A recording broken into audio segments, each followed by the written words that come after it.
Hello, lab teachers. In this screencast, I want to tell you to share with you the way I use Google Tools. First, I think the Google offers for educators a wide variety of tools and that are perfect for anyone interested in blended learning. I have created my Google site since, I don't know, maybe 5 or 6 years. And before that, I used to work with some other similar tools. But anyway, okay. So to avoid confusions, what I do now, I name my sites according to the school year. Let's look at the one for this year. Okay, so my website is, I use it to give my students instructions on activities, suggest websites, etc. The one activity that I want to look at now is this one called Conversation Topics. I asked my students to create an account in audioboo and answer 11 questions. I took the questions from a website called Plinky because I wanted them to read first as input, have some language and vocabulary for their answers. So this is a website shared by many native speakers of English, so they would have a chance to read and learn about the culture by reading the answers to these, very simple questions that give us a broad panorama of what a culture prefers or does or thinks about everyday topics.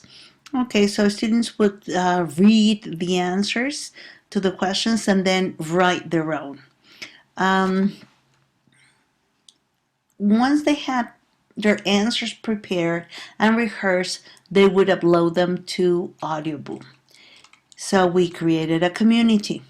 But then to make sure that they were heard, I asked them to get in groups of 10 and listen to each other. That was the second part of the project. And finally, the third part was okay, you are going to listen to each other, but with a purpose in mind.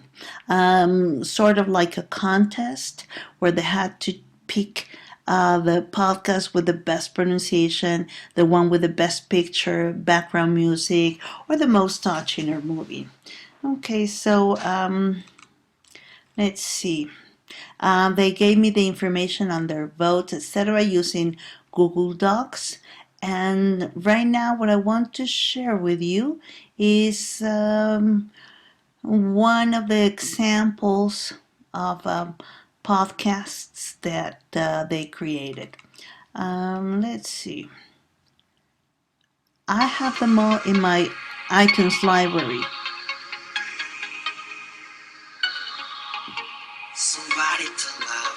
So you see, you can keep track of everything the students write. Hi, it's Monse. This is my last recording, so I'll answer this question. When was the last time you felt really, truly lonely? Somebody to love, somebody to love. You get somebody to love, somebody to love. When I see lovers on the street or in the school, I would like to live the same situation. I would like to have a boyfriend to cuddle and kiss. And when I listen love songs, I would like to dedicate them. And finally, when I see flowers, I would like to recite some roses. This is all, but I know that a boyfriend is not necessary. Anyway, I want one. Somebody to love. You get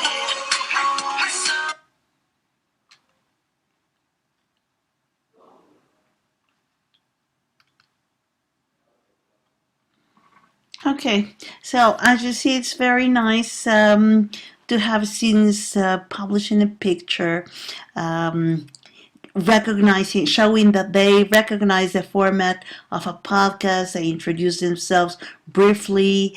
They can even write the script, and you can share them. And audioboo offers you all these elements to keep track of the podcast your students produce. I know that maybe the restriction, the time limit, may not be good in certain contexts, but for high school students and intermediate students who are beginning to express and put ideas together, organized, you know, coherently and kind of freely, it's a good option. Well, thank you very much for listening. Um, I hope that in the next